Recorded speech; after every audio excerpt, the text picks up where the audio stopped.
Hello dear, आपका स्वागत है इस वीडियो के अंदर।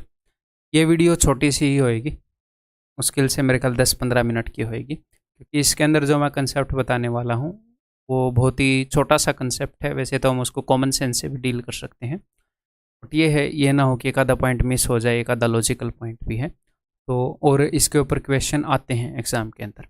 अगर हमें ये चीज़ें ना पता होंगी तो वो मुश्किल हो जाएंगे हमारे लिए, लेंदी वे से हम कर रहे होंगे। ठीक है, तो ध्यान से सुनिएगा, मज़ेदार इंटरेस्टिंग कंसेप्ट है। ठीक है, और अपनी नोटबुक के अंदर आप लिख भी सकते हैं। वीडियो जैसे ही 10-15 मिनट की पूरी होएगी फिर आप एग्जैक्टली ऐसे ही ये नोट्स भी बना लें। ठीक है, चलिए जी, एक स्क्रीन के ऊपर ही मैं ख़त्म कर दूंगा इस वीडियो के मामले।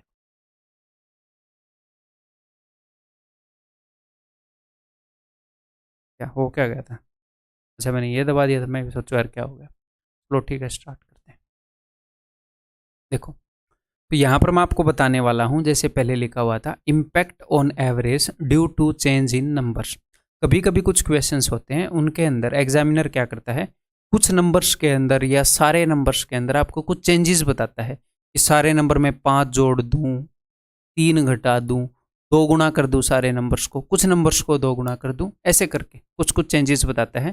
तो उन चेंजेस का, कौन कौन से चेंजेस का क्या क्या एवरेज के ऊपर इम्पैक्ट पड़ता है और कौन कौन से चेंजेस का इम्पैक्ट हम नहीं बता सकते, ये सब मैं आपको इसके अंदर बताने वाला।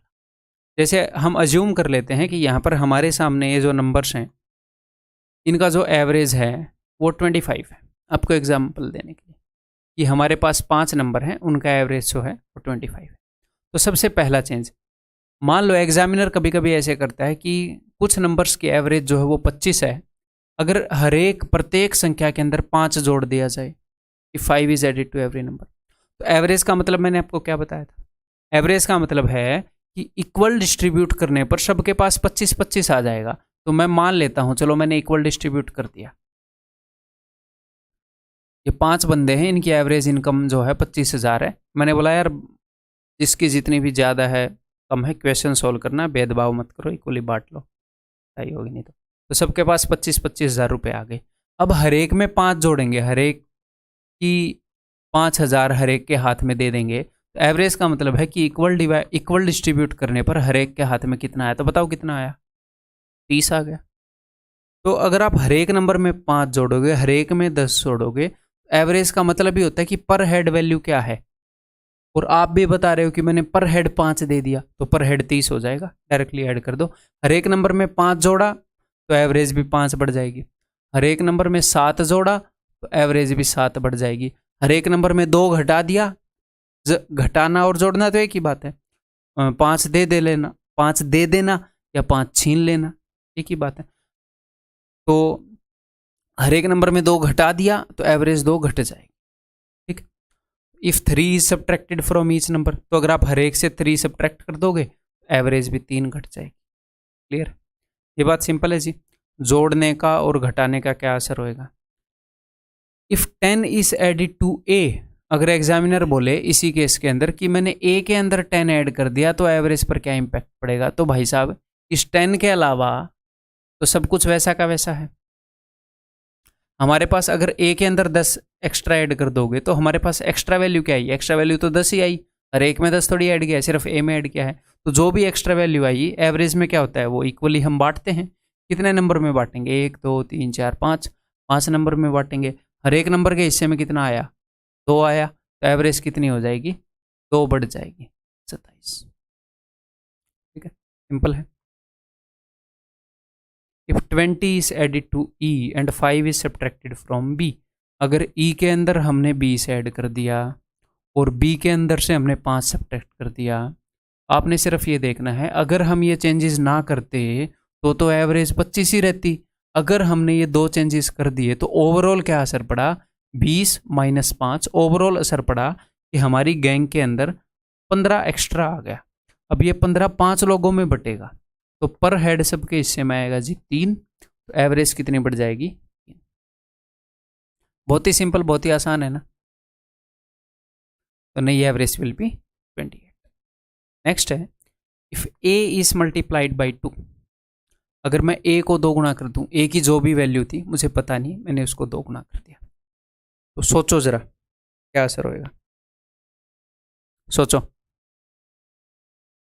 देखो, जब मैंने आपको यह बताया था इफ 10 इज एडिड टू ए, तो मुझे एक बात पता चल गई थी कि कितना आया, ओवरऑल कितना एक्स्ट्रा आया। ठीक है, एक्स्ट्रा, या फिर इसको भी ये छोड़ो, एक्स्ट्रा आने की भी ज़रूरत नहीं है, हमेशा आने की ज़रूरत नहीं है, कभी कभी हम सब्ट्रैक्ट भी करते हैं। यानी कि मुझे एक बात पता चल गई कि कितना चेंज हुआ, ओवरऑल वैल्यू के अंदर कितना चेंज हुआ। ओवरऑल वैल्यू के अंदर अगर 10 आया तो मैंने उस 10 को 5 बंदों में बांट दिया, 15 आया तो उसको 5 बंदों में बांट दूंगा, 10 चला जाएगा तो भैया -10 डिवाइडेड बाई 5 -2, एवरेज 2 घट जाएगी। लेकिन अगर आप बोल रहे हो कि ए को डबल कर दिया और मुझे ए की वैल्यू पता नहीं, मुझे A B C D E की वैल्यू नहीं पता, मुझे बस ये पता है कि इन सब की एवरेज 25 है, 25 5 125, इन सब का सम 125 है। ए कुछ भी हो सकता है, जीरो भी हो सकता है, नेगेटिव भी हो सकता है, पॉजिटिव भी हो सकता है, कुछ भी हो सकता है। तो जब एग्जामिनर ने ये बोल दिया कि ए को मैंने डबल कर दिया, तो आपको यही नहीं पता चला कि कितना चेंज हुआ, कितना चेंज हुआ पता नहीं। ए अगर 5 है तो डबल करने का मतलब क्या है कि उतना ही ऐड हो गया। अगर ए 10 है तो 10 का डबल हो गया 20, यानी कि 10 एक्स्ट्रा ऐड हो गया। डबल करने का मतलब है कि ए के बराबर वैल्यू ऐड हो गई। तो क्या आपको पता है ए की वैल्यू क्या है? नहीं पता। तो इस केस में आंसर क्या हो जाएगा? इस केस में आंसर हो जाएगा कैन नॉट से।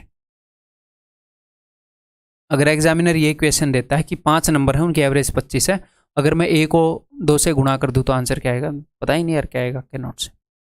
ठीक, क्लियर है? अब इसको ऐसे मत रट लेना कि गुणा करने में कैन नॉट से आता है, नहीं। जब हमें चेंज नहीं पता चलेगा तो if each number is multiplied by 5, अगर हर एक नंबर को ही 5 से मल्टीप्लाई कर दोगे तो एवरेज भी 5 गुना हो जाएगी। क्योंकि हमें एक बात पता है, क्या बात पता है? कि a plus B plus C plus D plus E is equal to 125। Average 25 है तो सम 125 है। अगर आप हर एक को 5 गुना कर दोगे, हर एक नंबर को ही, तो 5a 5b 5c 5d 5e क्या हो जाएगा ये? तो सम भी 5 गुना हो जाएगा। और एवरेज कैसे निकलती है? 5 से डिवाइड करके। एवरेज देखो 25 इंटू 5, एवरेज भी 5 गुना हो गई। तो अगर आपने हर एक नंबर को 5 गुना कर दिया तो फिर एवरेज भी 5 गुना हो जाएगी। हर एक नंबर को 3 गुना कर दिया फिर एवरेज भी 3 गुना हो जाएगी। फिर मुझे ये नहीं देखना कि कितना बड़ा कितना बड़ा, मुझे पता लग गया कि पहले जितना भी था उसे 5 गुना हो गया, पूरा मामला ही 5 गुना हो गया। तो ठीक है, एवरेज भी 5 गुना हो गई। अगर हर एक नंबर को 5 से डिवाइड कर दूं तो एवरेज भी 5 से डिवाइड हो जाएगी। लेकिन अगर एक नंबर को 3 गुना करोगे, एक नंबर को 2 गुना करोगे, फिर नहीं पता चलेगा भाई साहब। क्लियर है? जब तक हमें उन नंबर्स के बारे में ना पता हो, हमें एग्जैक्ट चेंज चाहिए कि ये चेंज हुआ है, या फिर सारे नंबर किसी न किसी चीज़ से गुणा हो, किसी न किसी चीज़ से भाग हो। If a is multiplied by 2 and b is multiplied by 3, can not से। हमें ना a की वैल्यू पता ना b की वैल्यू पता, नहीं बोल पाएंगे। इसका आंसर क्या होगा? कैन नॉट से। If each number is increase by 20%, अगर हर एक नंबर को 20% बढ़ा दे, बताओ, सोचो जरा। किसी भी वैल्यू को जब हम 20% बढ़ाते हैं, 20% घटाते हैं, कुछ भी प्रतिशत चेंज होता है, बदलाव होता है, कुछ भी परसेंटेज चेंज होता है, तो क्या होता है? वो कुछ ना कुछ गुणा ही होती है। 20% इंक्रीज करने का मतलब है मेरे भाई कि 6/5 गुणा करना। चीज को कितने गुना करना? 6/5 गुना करना, 1.2 टाइम्स करना। और मैंने आपको क्या बताया है कि अगर हर एक नंबर को 5 गुना करोगे तो एवरेज भी 5 गुना, हर एक नंबर को 6 गुना करोगे तो एवरेज भी 6 गुना, हर एक नंबर को आधा कर दोगे, 2 से डिवाइड कर दोगे तो एवरेज भी आधी हो जाएगी। आधा करना भी तो गुणा करना ही है, 1/2 से गुणा करना। तो मल्टीप्लीकेशन एंड डिवीजन सेम ही बात होती है, एडिशन और सब्ट्रैक्शन भी सेम ही बात होती है हिसाब से। तो हर एक नंबर को 20% बढ़ाओगे तो एवरेज भी 20% बढ़ जाएगी, क्योंकि 20% बढ़ाना यानी कि 6/5 गुना करना। हर एक नंबर 6/5 गुना किया तो एवरेज भी 6/5 गुना हो गई, और 6/5 गुना हो गई मतलब कि 20% बढ़ गई। तो हर एक नंबर में जो परसेंटेज चेंज आएगा वही एवरेज में चेंज आ जाएगा। सिंपल सी बात, वो भी 20% बढ़ जाएगी। हर एक नंबर को 10% घटाया तो एवरेज भी 10%। क्लियर है? Next, if 10 is added to each number after multiplying each by 3, अगर हर एक नंबर को 3 गुणा कर दें और फिर हर एक में 10 जोड़ दें तो ठीक है। जब हमने हर एक नंबर को 3 गुणा किया, मुझे ये नहीं पता था ना ये बाद में 10 जोड़ेगा घटाएगा, मुझे नहीं पता। ये बोल रहा है पहले हर एक नंबर को 3 से गुणा किया, तो मैंने बोला कि भाई साहब ये ले 75 हो गई एवरेज। हर एक नंबर को 3 से गुणा किया तो एवरेज भी 3 गुना होगी। अब ये बोल रहा है हर एक में 10 भी जोड़ दो, मैं ठीक है, अभी एवरेज 75 है, हर एक में 10 भी जोड़ दो तुम, तो एवरेज 85 हो जाएगी।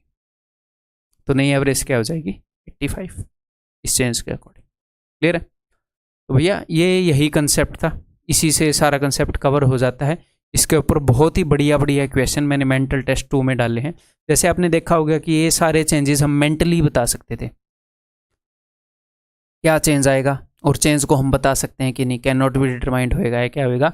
तो इसी तरीके से सारे क्वेश्चन मेंटल टेस्ट 2 के अंदर आपको मिलेंगे, इस नेचर के सारे क्वेश्चन। तो इनको आपने कंसेप्ट लेक्चर की तरह मेंटल टेस्ट 2 की वीडियो को नहीं देखना, वो जस्ट इसलिए दी है कि जस्ट इन केस किसी स्टूडेंट को कोई क्वेश्चन ना आए तो वो जस्ट उस क्वेश्चन का सॉल्यूशन देख ले। कंसेप्ट लेक्चर को मिस मत क्या करो, बस 1 सेकंड का भी उसको देखते रहा करो। फर्स्ट टाइम में तो बिल्कुल भी मिस नहीं करना, ज़्यादा स्पीड में भी नहीं देखना। जब रिवाइज करोगे फिर ज़्यादा स्पीड में आप देख सकते हो। क्लियर है? तो मेंटल टेस्ट 2 PDF से सारे क्वेश्चन सोल्व करने हैं, मेंटली करने हैं, पेन नहीं उठाना है। इसकी सॉल्यूशन वीडियो के अंदर आपको मैं नहीं दिखूंगा, सिर्फ मेरी आवाज़ सुनाई देगी। ठीक है? और उस वीडियो को देखने की ज़रूरत नहीं है।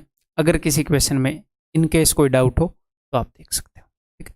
यही प्यारी सी छोटी सी वीडियो थी। अगले कंसेप्ट लेक्चर के अंदर मिलता हूँ।